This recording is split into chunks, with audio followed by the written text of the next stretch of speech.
10 seconds. We are live. It is IDAGIO Live. It's Tuesday, which means it's time for some more Song and Beyond, the partnership with the Hampsong Foundation and IDAGIO.com.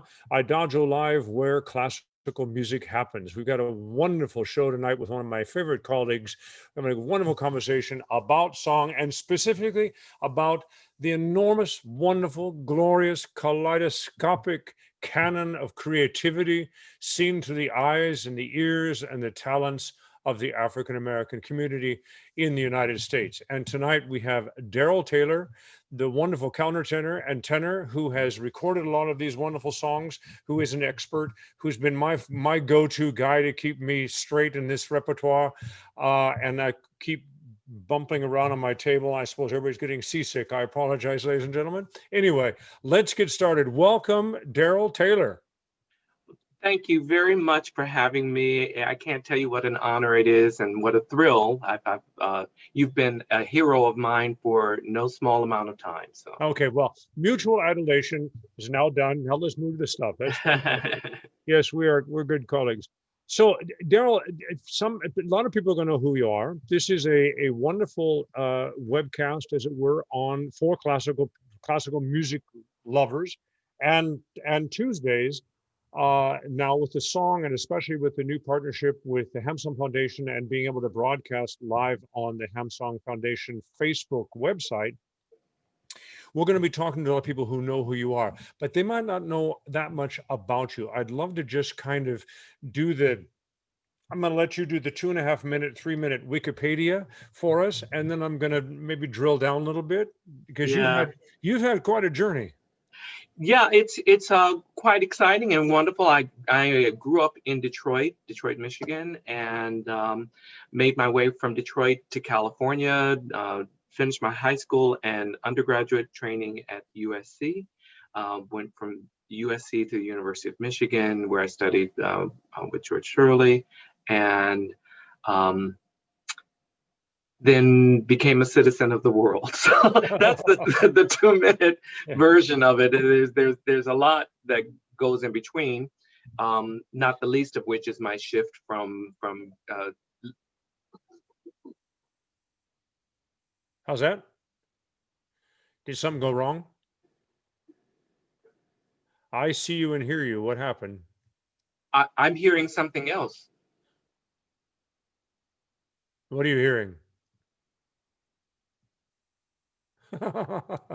I'm only hearing you. I am hearing a whole thing. I wonder if it's. I have a feeling. I think it's something on your computer that's talking to you. I just got a message from an engineer. He says I don't hear anything except okay, I us. just closed the whole thing. I'm sorry. That's so bizarre. I was hearing it's just. No, that happening. But you know what happens is that if you've got a browser in another window and it decides to jump on, and then that. I mean, it's driven me nuts before. I apologize. I said, well, okay, somebody's wanted to talk. Well, the good news is we can't hear it. So if it's not too distracting, if you want to go chase it down, I can. I turned it off.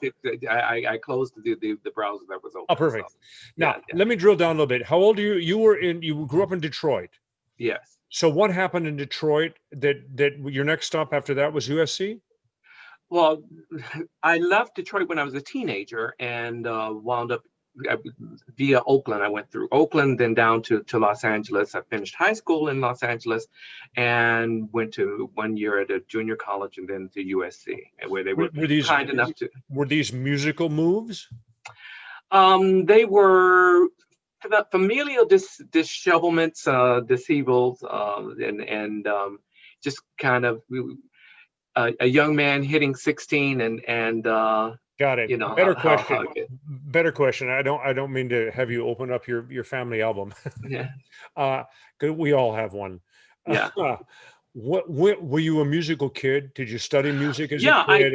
I studied. I had the distinction of being discovered by Willis Patterson when I was in high school. Yeah, when I was in high school, he came to my high school and recruited me as to be part of the all-state high school choir at Interlochen. Oh, wow. And prior to that, I had sung gospel. I gospel was my background, and I thought that I wanted to, if I was going to do anything in music, it was going to be in R&B.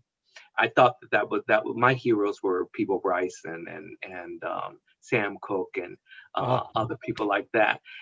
So and those were the people that had my ear. But then I sang like that. That was my at least I attempted to sing like that.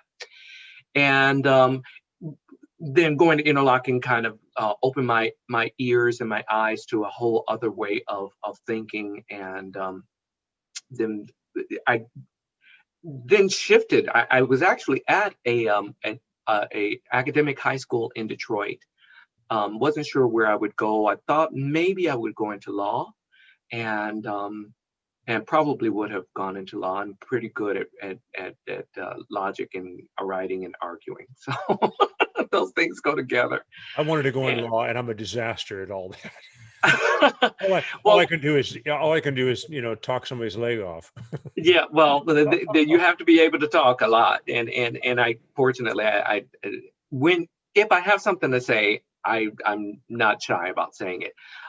Interestingly, if I'm in a room and I don't have something to say or I'm not comfortable, you would think I'm the shyest person in the world because I won't say a word. Oh, wow. People that really know me will be shocked to know that Darryl shy. Oh yeah, I'm very, very quiet. There were some people that think of me as very, very quiet, but it's because I don't have anything to say. If I don't have anything to say, I won't say it. Well, that's how I was raised. Yeah.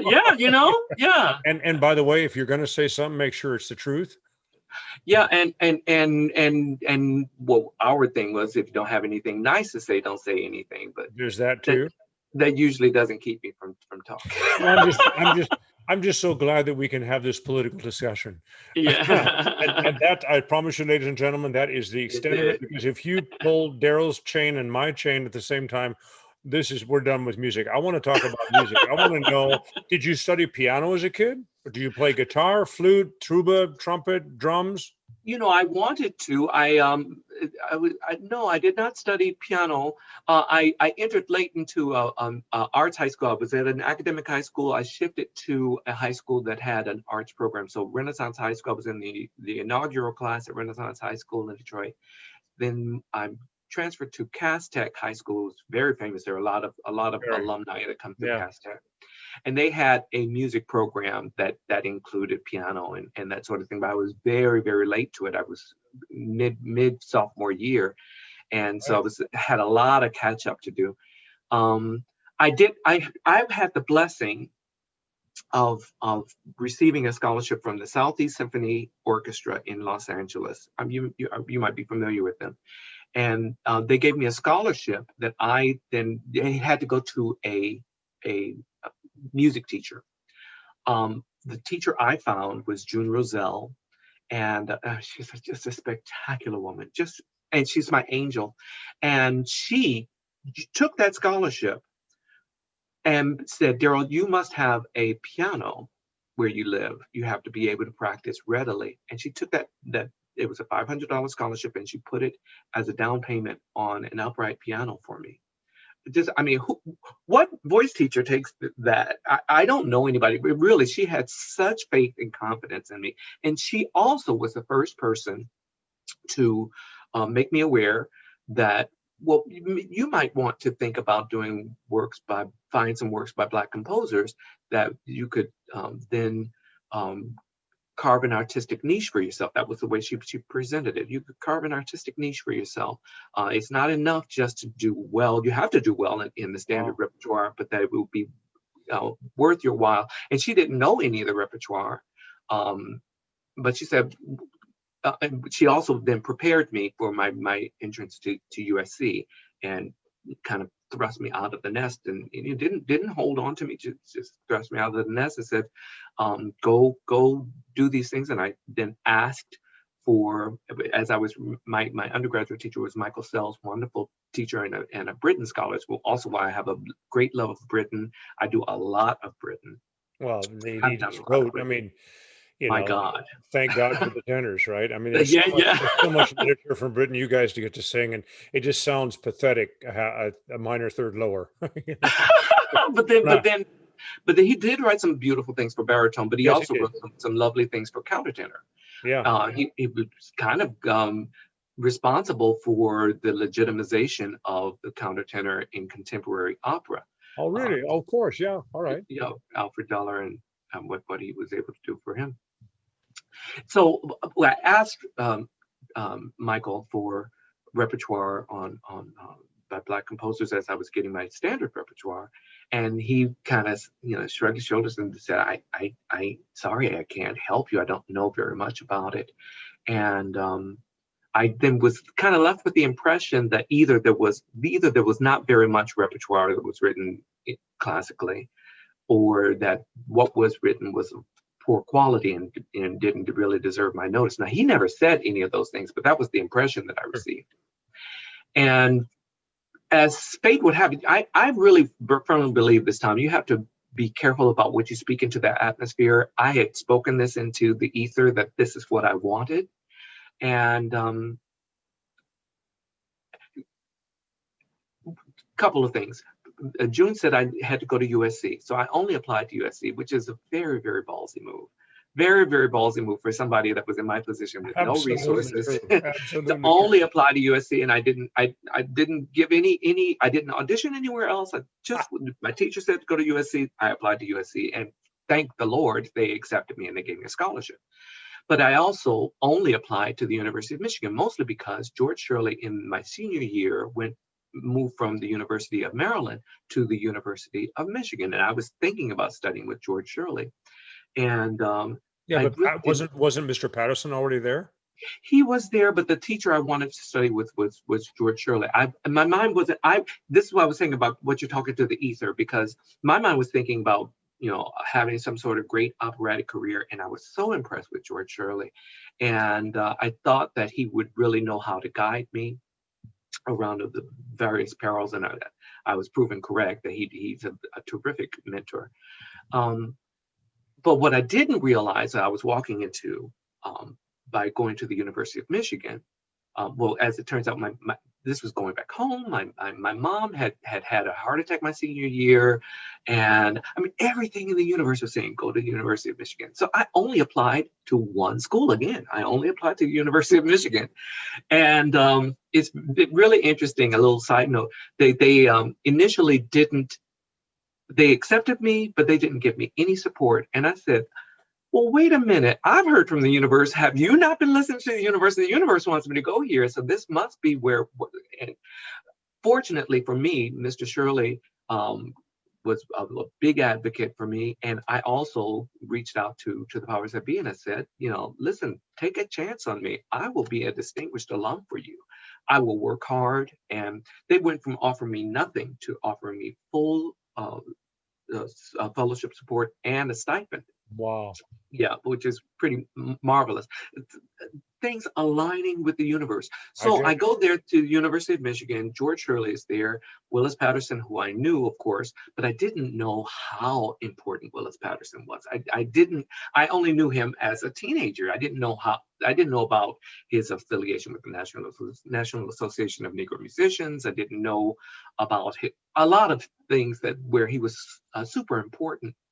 And he became my doctoral advisor. I did my master's and doctorate there at the University of Michigan. And I then did an independent study with him where he didn't ask, he required me to write a page on a 30-page paper. And I wrote this paper that was called What's So Important About Studying African American Art Song? And he was duly By the way, that's the title of our interview this evening. Move on. Well, so he was duly impressed by it and suggested that I present it to the Journal of Singing for publication. I truncated the title to The Importance of Studying African American Art Song. It was accepted for publication, and as part of that publication, they then wanted an appendix of composers, their dates, and publisher information. And that appendix really, that genesis of information became the germ for the African American Art Song Alliance. Now, the third prong of this is that information available on your website?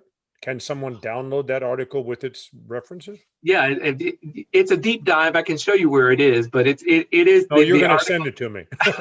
I'll send you the link for it. What's the third prong? The third prong was one of my colleagues, student colleagues there, was Louise Toppin. Louise was a doctoral student when I was a master's student, and she was my big sister. She, looked out for me, and she knew of my interest in African American art song, and she shared prodigiously. She gave just a lot of material to me and said, "Here, go and investigate."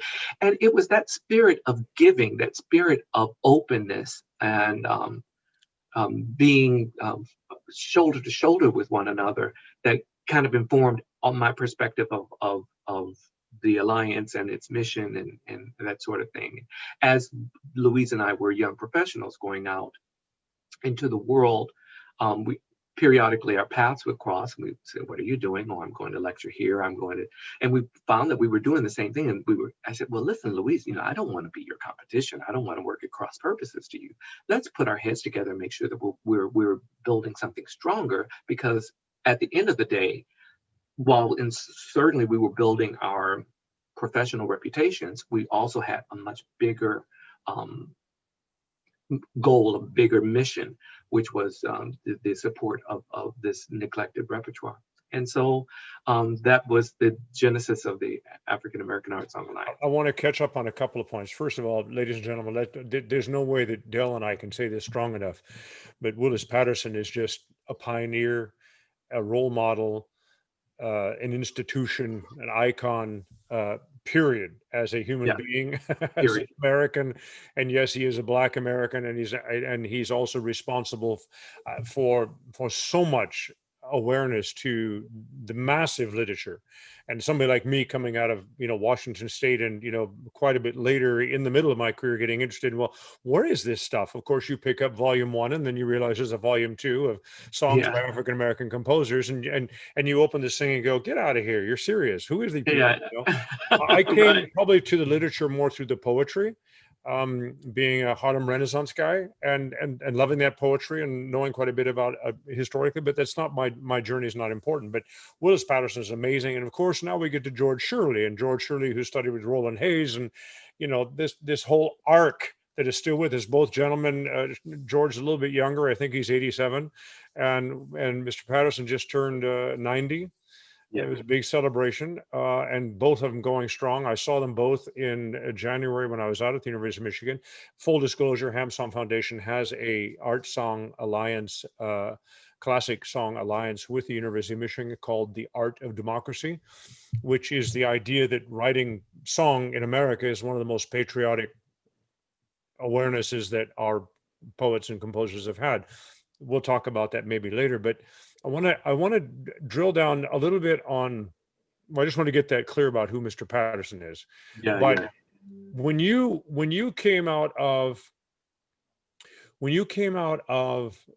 and came towards California, you were a tenor.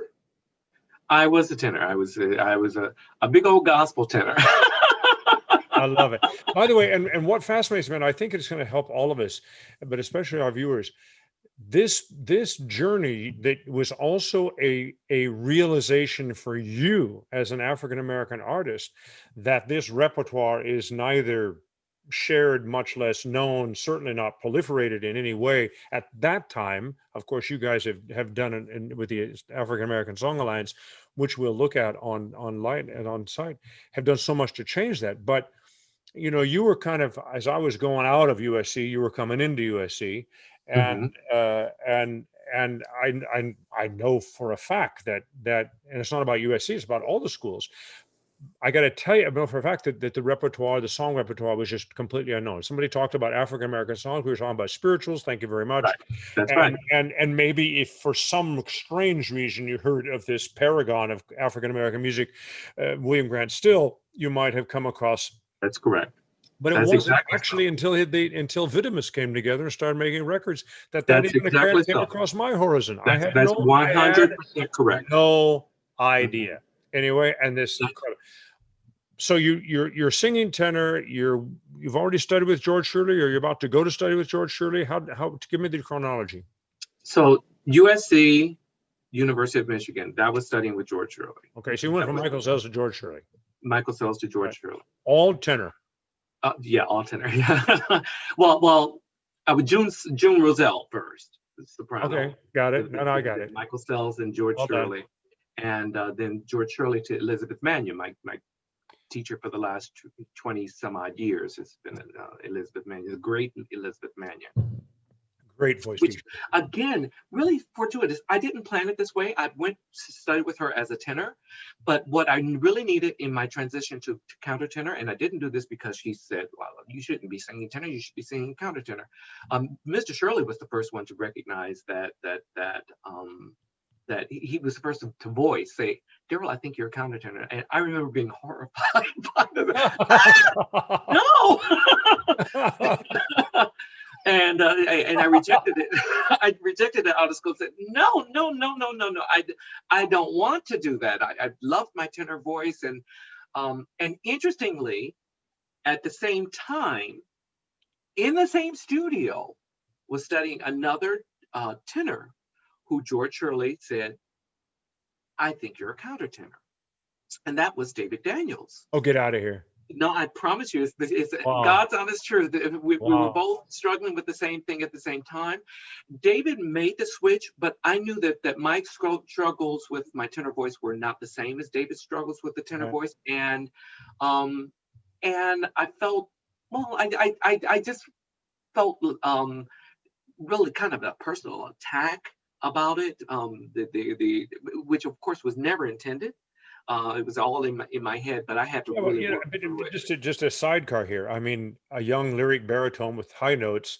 How often is somebody gonna say, "Oh, you're probably a tenor," you know? And you get kind of locked up in it. It's like, no. I mean, you're either insulted or confused. That's right. That's of course, right. I went around for a while asking my tenor friend, "Am I a tenor?" And the best person that played was Luis Lima, that incredible, dramatic, wonderful spinto tenor. You know, we're doing Traviata together. And so I'd sung all this nice Luis Lima very well. I went into his dressing room and I said, Luis, am I a tenor? And it was just, he looked at me and he said, I don't know. Are you? And I went, well, I'm asking you. He said, no. Are you? Yeah. I said, no, I'm not. Good. Go get me a Coke. You know, I mean, and we were done. And we were done. Well, that's interesting because I had to come to the revelation, the realization, the comfort level that I was countertenor, and it was another 12 years after that I came back to the University of Michigan as an alum, was doing a master class, and as part of my master class, I modeled for a mezzo soprano, and it always gets a certain. Oh, what is that?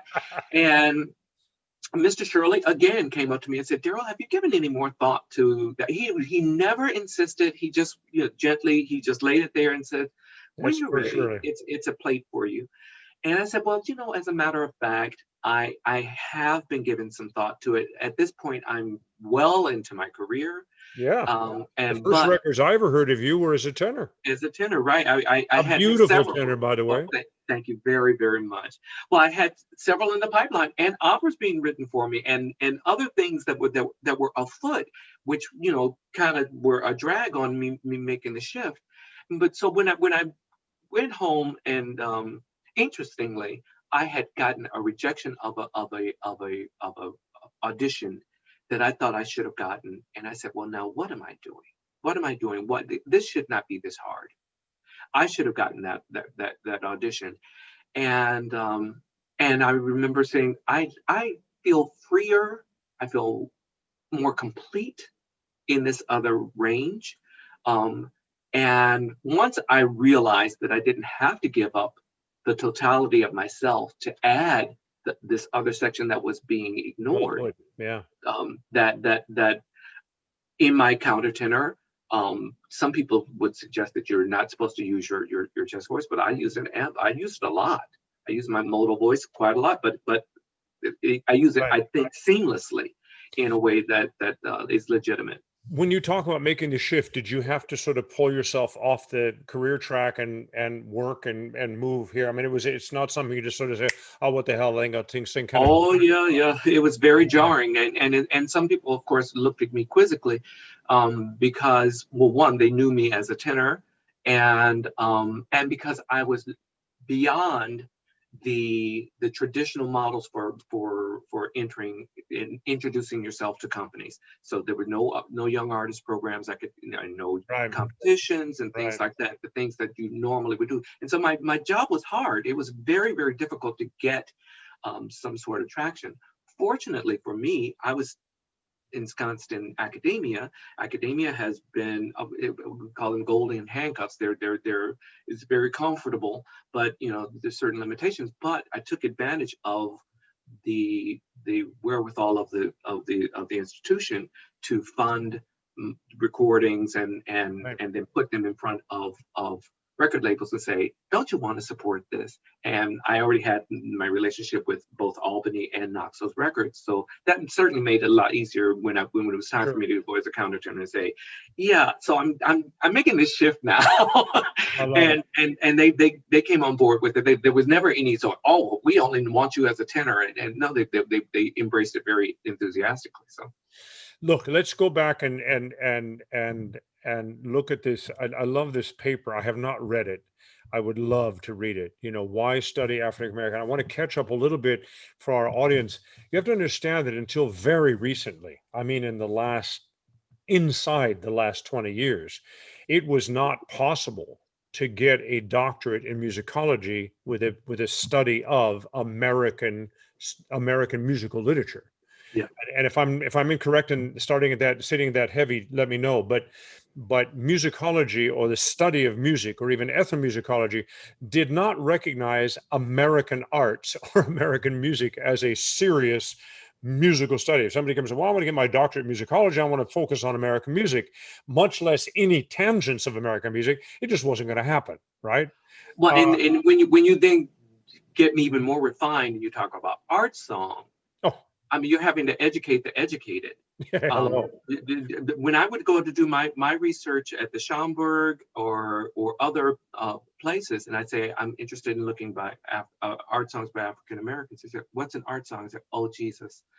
I mean, if I have these are research librarians. I have to tell you what is an art song. Oh, and in research libraries, you don't have access to the stacks. You can't just go thumbing through things. By They the have way, to bring things to you. ladies and gentlemen, the Schomburg is the great Langston Hughes Library in New York, in Manhattan, just to reference that. I mean, it's a wonderful place. I mean, exactly. And what I want to make is specifically art song, or what we now call classic song, which I really do like this idea. A lot of people get kind of crazy and funky about art song. Classic song is just the phenomenon of a poem that doesn't need music, and music that doesn't need poetry, creating a third art form called classic song, or what we usually call as art song. And the literal structure of it is an existing poem that has been set to music. This is different than lyrics. This is different than just popular music. It's not better, but it's a different genre. And I always feel compelled to help people to understand what this fascination is. Now, you can imagine that if words of poetry are not necessarily information, but actually the imploding of emotional information, and music, which doesn't need words, is fleshing out a particular emotional context, then you have these two rather marvelous art forms having a conversation in a world of metaphor. And this is what I love about song. And why wouldn't that identify, which it actually does, any culture at any time in the world? And this is how I came to the when I was really sort of saying, no, wait a minute, why don't we talk about American classic song? Well, if you want to learn song in college or in high school, it's of course Schubert and Schumann and Wolf and Franz, and then Mahler and Strauss, and it's all wonderful. It's fantastic. But for many years, ladies and gentlemen, until very recently, my lifetime, your lifetime, there has always been this prevalent question of, well, okay, that's all well and good, but as an American, who's our Schubert? Yeah. Who's our Brahms? Well, who's our Debussy? Well, who's our Tchaikovsky? Which I always found to be the completely wrong question. And certainly the answer to that never fulfilled me. And then it sort of, well, why don't we look at our culture Yes. and drill down in 10 and 15 year periods, because the American culture is one of the most volatile and still today morphing cultures in the history of civilization, and still today is such a very volatile, oftentimes angry. We are in a very bad place in America right now. There's no question about that.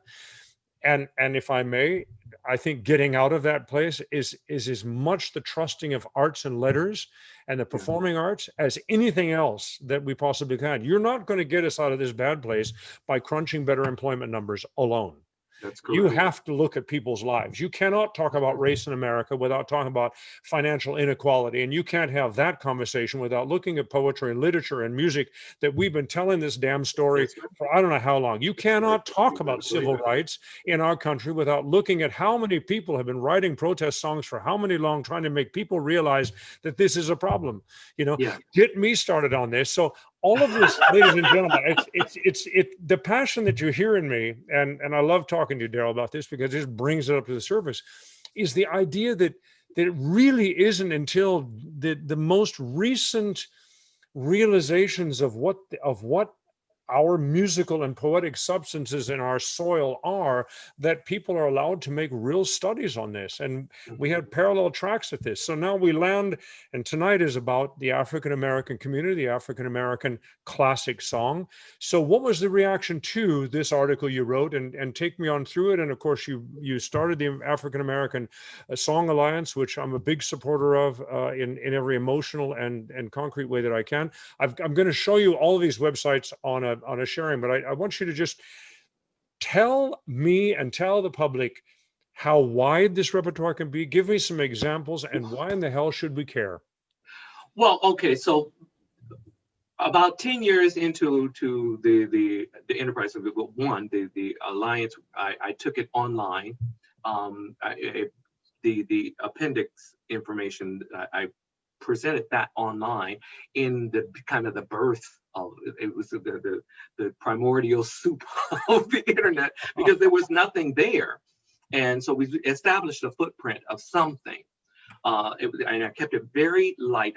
I never intended it for it to be comprehensive. So this is a beginning point, and I'm built into the structure. I also I was on the faculty of the University of Northern Iowa at the time, and I spent countless hours. I learned HTML, and I keep spending countless hours just researching what was available and drawing things together and saying, now, if you look under Burley, here's some other things. This is what I found under Burley, and it became kind of like a nesting doll sort of thing. You look into this, and you find references to other things, and you can really grow from that.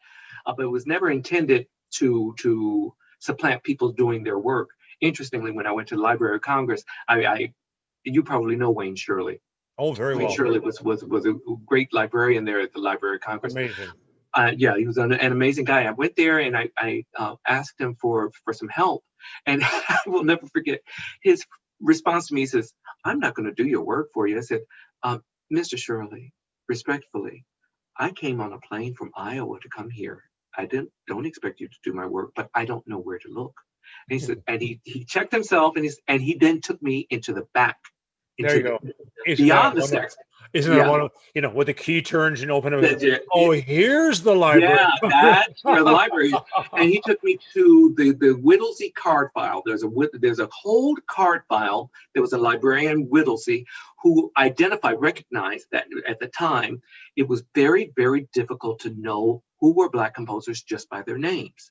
Yeah. And if there's not biographical information, you don't see an image, they could be lost to the dustbin of history. And so he cataloged this whole, it's a huge catalog file.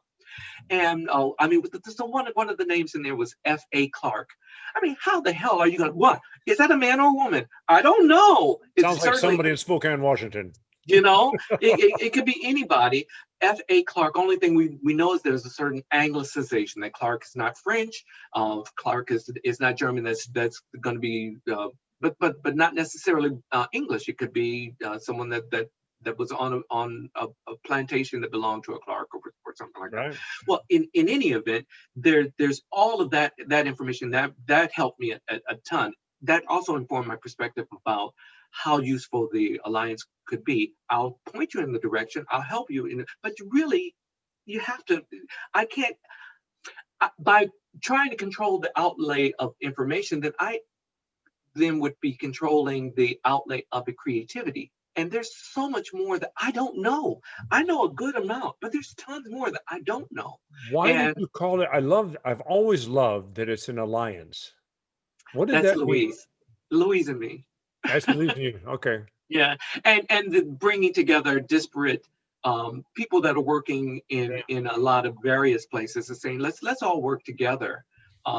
Yeah, well, I mean, if you go to the Facebook page of the African American Song Alliance, I mean, it is such a lively exchange, and I mean, I know because I'm hooked up to you guys, and every time somebody writes something, and every day it's like. Well, the lifeblood of it is on Facebook. There's a discussion group on Facebook. The Alliance webpage, as you well know, is artsongalliance.org.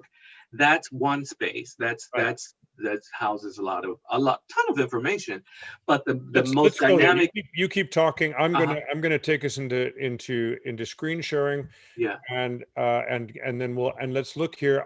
This is Darryl's splash page in IDAGIO. I want to show you all how that works because it's quite fun. But we're going to go up here. And here's Darryl's website, and so you'll get hooks to all this kind of stuff, events. Here's Alliance. If I push that, then we go to here, and this is I already kind of clicked this. I'll go back to the homepage here, and this is the homepage of like you said, the African American Art Song Alliance.org. Yeah. And here's your Facebook. We want to go. I'm not gonna waste our time on that. These are wonderful things. You know, if we click on composers, hello. And all of these are active, interactive things. You can really learn so much here. Well, very useful is click on H. Leslie Adams, go back to composers and click on H. Leslie Adams. You'll notice there's a general audio playlist for the general purpose playlist. By the way, this is Mr. Shirley here. This is George Shirley. Yeah, that's George Shirley. Right. I don't know the other. And Maria Corley on to the right of the picture. And Marquita Lister to the left of him, and to the right of Maria Corley is Marvin Mills, composer and pianist. Okay, so here's Leslie Adams. You've got biography about him, and click for art songs by, and we're going to. That'll take you to American Composers Alliance. American Composer. Wonderful. Again, Alliance. What I love about building websites today is that we don't have to. It's not silos. It's aggregating of information that's already there. So that's fantastic, ladies and gentlemen. You can have so much fun on this page and learn so much. And by the way, you want to hear something? Let's hear Love's response.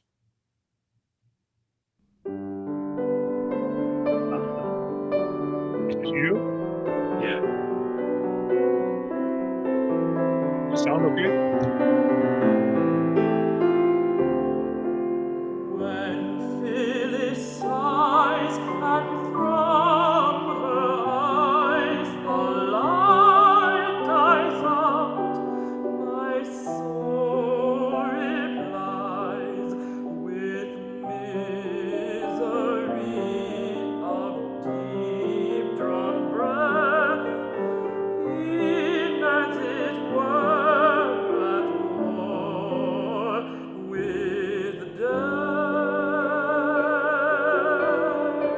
I'm sorry, that's cruel to do that, but I can imagine there's a lot of listeners going, wow, that's really beautiful. It's like, are you sure that's an African American? Well, I will say. I'm laughing because we do that. It's like the show about women composers. I mean, it's just such a strange thing that we do now with these boxes and Fox and so forth. Yeah. It's why I'll come back out of this for a minute because it's disturbing. Why I called you and said, look, I want to do Margaret Bonds and Florence Price. Is somebody going to come shoot me? And we had that long conversation about it, and I told you that, and you agreed with it. And that this is American classic song. These are Langston Hughes is an American poet, and H. Leslie Adams is just one of the finest American composers that we have, and song composers, period. And yes, both of those people are in fact African American. Can we just burst this conversation wider, bigger, deeper, more realistic? Was this part of your 30-page article as well?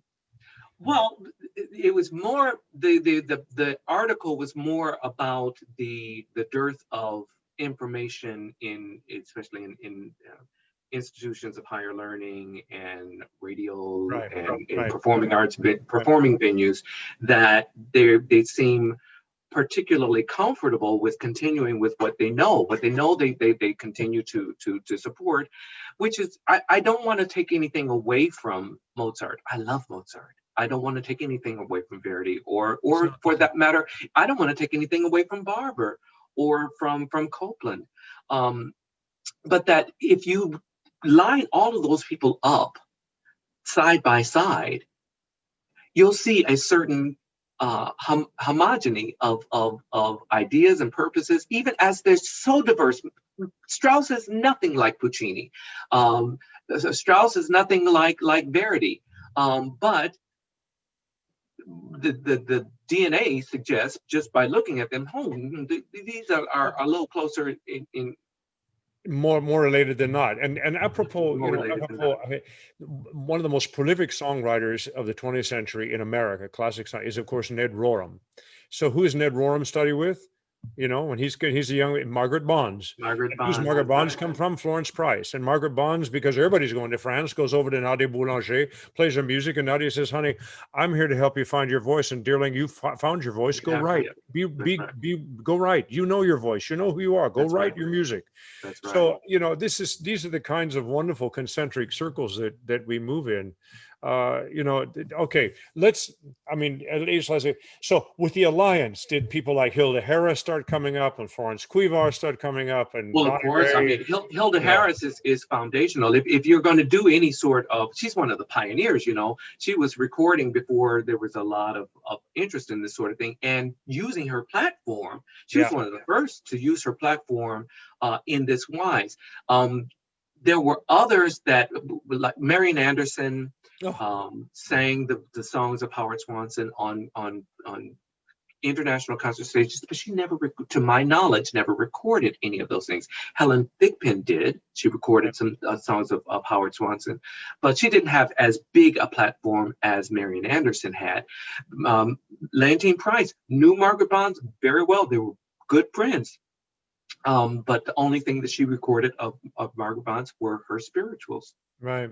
Kathleen Battle knew Hale Smith very well, but only did his spirituals. And that then continues this slanted view of Black contribution to classical tradition. I remember doing a recital, and I sang a couple of songs from William Grant Steele in one of the Song of America recitals, early days. And I was in Detroit, and a Black couple came up to me, actually a male couple. It was very, very darn. And they thanked him and said, you know, that William Grant Still Grief I had sung, and I believe that I love that song, and there's so much blues in there, and there's so much, you know, and it's such a wonderful poem of County Cullen, and they said, "Do you sing spirituals?" No, it's not County Cullen. Grief is in County Cullen. It's Leroy Bryant. Thank you. Yeah. I just snapped on that. Good, thanks. And they said, "Do you like to sing spirituals?" And my eyes got kind of big, and I said, and I just looked at him as a Black couple. I looked at him, I said, "Am I allowed to?" Yeah. And the one guy says, "Oh, honey, if you don't, who will?" You know. And I said, "Okay, all that beside." But I was raised a Seventh Adventist, and there's a lot of music, and there's a lot of gospel music, and there's a lot of hymns and so forth. And in fact, the first time they ever sang for the church, I sang a what we called Negro spiritual. You know, "This place is not my home. I'm just a passing through." You know, it's fantastic. But this is a big issue, and we're going to address this. By the way, we all are gaining forces, the Hampsong Foundation and the Diaspora and the Alliance. And this next summer, we're going to try and do some big thing. And one of the issues is singing spirituals and non-African American singers singing African American literature, especially right in the heart of it, spirituals. What's appropriate, what isn't appropriate, or how you do it, how you look at it. Obviously the question is not just about spirituals. What I applaud in your work is bursting our heads open to say, yes, that is a particular genre inside of this glorious canon, but You know, I mean, ladies and Don't gentlemen, get look at stuck all there. those composers that were listed there, you know, and I promise you, more than half of them you've never heard of, which is just Yeah. crazy. We talk about Mr. Swanson. When's the last Yeah. time that somebody listening to this show heard anything about Howard Swanson? Virgil Thompson referred to Howard Swanson as the American foray, and Yeah. it is a travesty that he Yeah. was not better supported. Uh-huh. What about Joe Horowitz's work on William Dawson, the symphony that just came back into everybody's consciousness? What about this rebirth of Florence Price? Florence Price was an amazing human Amazing. being, you know? This Yeah, is American stuff, ladies and gentlemen. You think about the waste of that artistic capital, what they could have done. You know, Scott Joplin, he turned his gaze to opera and spent a good amount of his resources and time and until his death trying to get Tremonisha produced. It was his second opera, but it was the major opera. Imagine if what we know of Mozart is contained in Bastien ou Bastien, and we think that that's the totality of what he had to offer. What an impoverishment it is, not just to Mozart, but to the world, to all of culture, that you can't get any traction to move on. And the fact that someone like William Grant Still wrote 9 operas, 9 grand operas, in spite of them not being promised any sort. He didn't write them on commission. He wrote them because it was inspiration inside of him. The same H. Lawrence Freeman wrote 12 grand operas before William Grant Still. Can you imagine? And I've only heard on record a couple of them, you know, and look, in the African American Art Song Alliance, we're a little bit, and I hate to do this, usually we can just open in it. Tonight, we're a little bit in bookends with the IDAGIO system. Ladies and gentlemen, I promise you this is volume 1. Darryl and I are just going to keep drilling down, and I think the next time we're going to have Louise come by and you guys can just go on. We need to do volume 2 of this. There's just so much detail to this magnificent canon. I did want to say here, if you there's different links and so forth. The links what page Louise is really started important. is this African Diaspora Music Project, which is, you know, really an amazing site of enormous detail.